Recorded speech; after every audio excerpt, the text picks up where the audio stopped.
Hello everybody and welcome to part 2 of our video series on the parabola.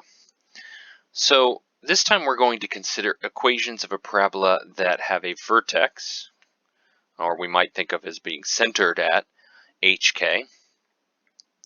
Now this is not going to be significantly different than what we did before.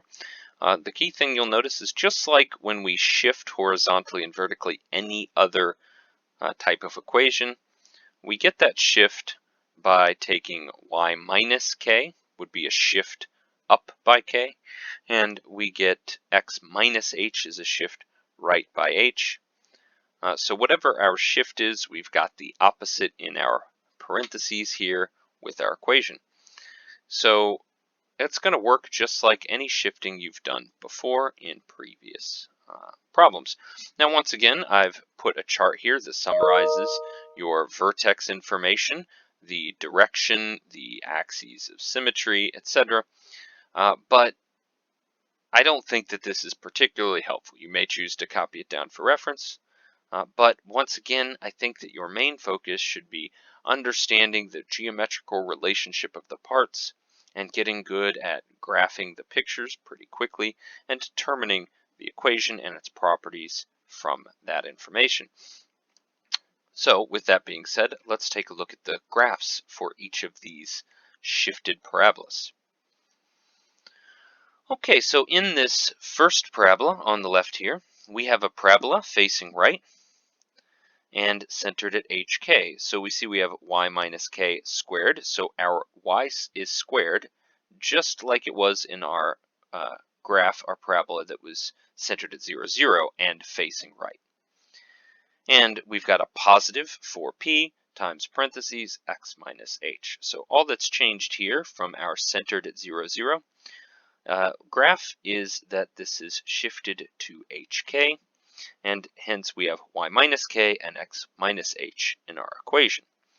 Now, if we take a look at our directrix and our focus, we see that the geometry, I think, makes everything pretty clear. As always, this distance between the vertex and the focus is p, and that tells us that our x coordinate on our vertex needs to have p added to get to our focus, and hence our focus is h plus p, k. And similarly, we go backwards a distance of p to get to our directrix. So from x equals h, we've gone back to x equals h minus p. Now, if we take a look at the same equation except with a negative here in front of the 4p, that's going to look basically the same, except that we are shifted, or we are focused towards the left. And there's a little typo here. Let me fix that. So, like before, when we look at the geometry, this distance is p. So if we start at the vertex of hk, we would have to subtract p from h to get to our focus, and that gives us a focus of h minus p, k.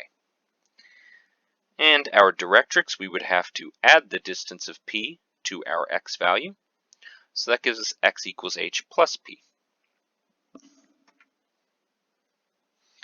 And now when we look at our vertical graphs, we see for our vertex at hk, well, first of all, we look at the equation, and of course it's just like our vertical equation before.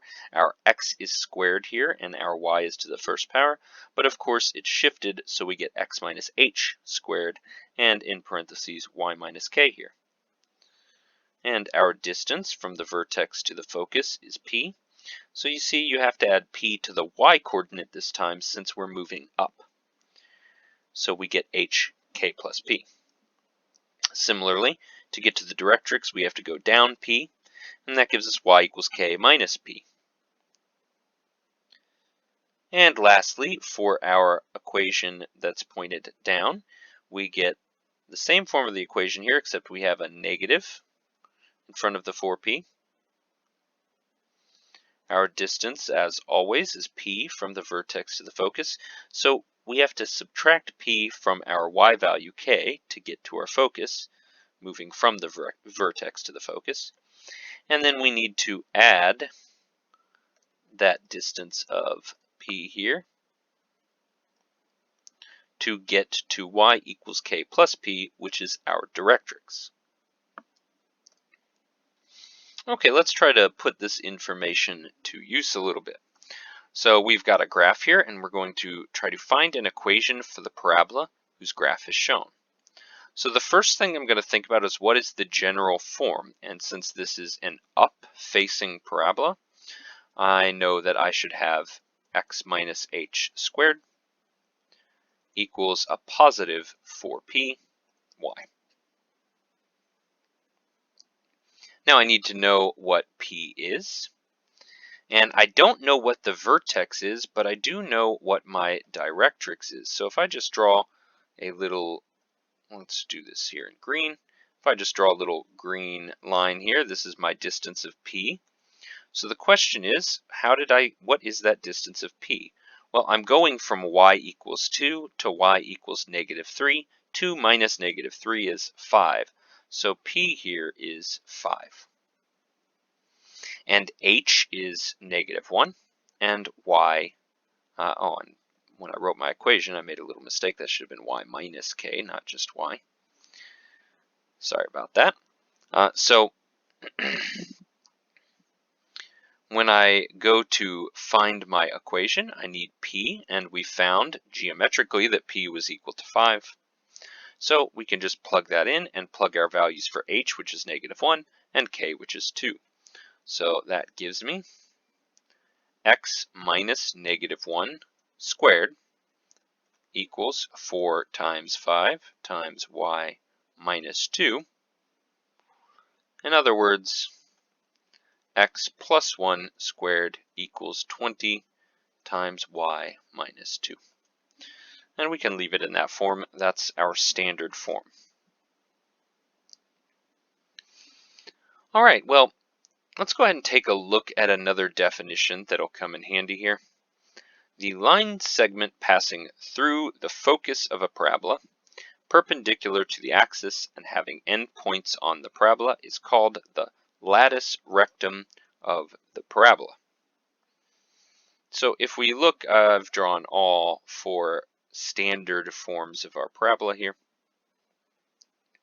that are, in most of these cases, were centered at 0, 0. It looks like there was a little mistake here in this drawing. Let me fix that one. So these are all centered at 0, 0. And if we take a look at the points that we would get on the graph of the parabola, it's not too hard to see why we get them. So if our focus is p0, then when we plug p into the equation for x, we would get 4p squared, which would give me for y either plus or minus 2p. And that tells me similarly that if the points on this lattice rectum are at 2p for the y value and negative 2p, and they're vertical, all right, then the actual length of that lattice rectum is 4p. And you could work through the same reasoning for all 4 of these other graphs. Now, the length of the lattice rectum is always 4p. That's what we just looked at there. And we call this length the focal diameter because it's the diameter of the parabola at the focus. All right, so let's go ahead and take a look at another example. Find the standard equation of the parabola that satisfies the given conditions and find the focal diameter. So our focus is 0, 4, and our directrix is y equals negative 2. And once again, you could try to memorize a whole big table and figure out how to get all of this information from this table, but it's much easier if we just go ahead and start graphing the parabola's conditions and figure out what the parabola would look like from that information. So that's what I'm going to do. All right, let me try to get that a little bit better. All right, so our focus is at 0, 4.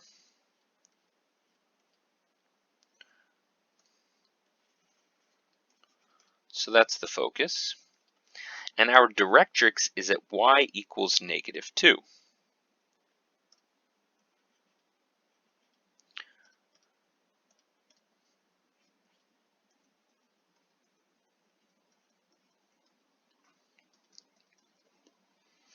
Now, our vertex always has to be right in the middle of the focus and the directrix.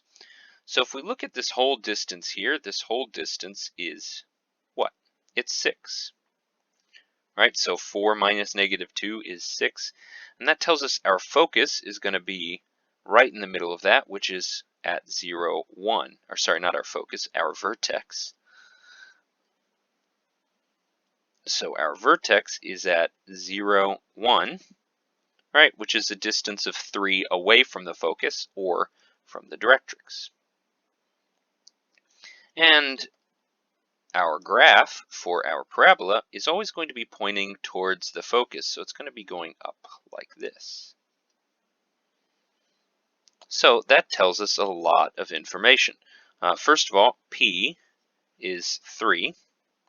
And since this is a parabola facing up, our equation is going to look like x squared equals 4py, but shifted. So let's go ahead and put our shift into place here. So that's going to be x minus h squared equals 4py minus k.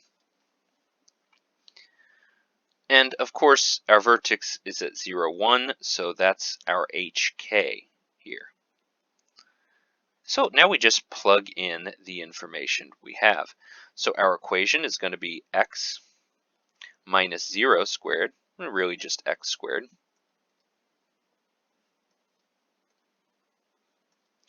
equals 4 times 3 times y minus 1, which we can write as x squared equals 12 times y minus 1. But we also need the focal diameter.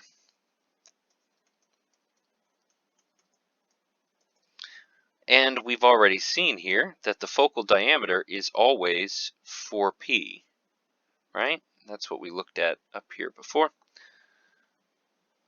So it's 12, right? The focal diameter is 12.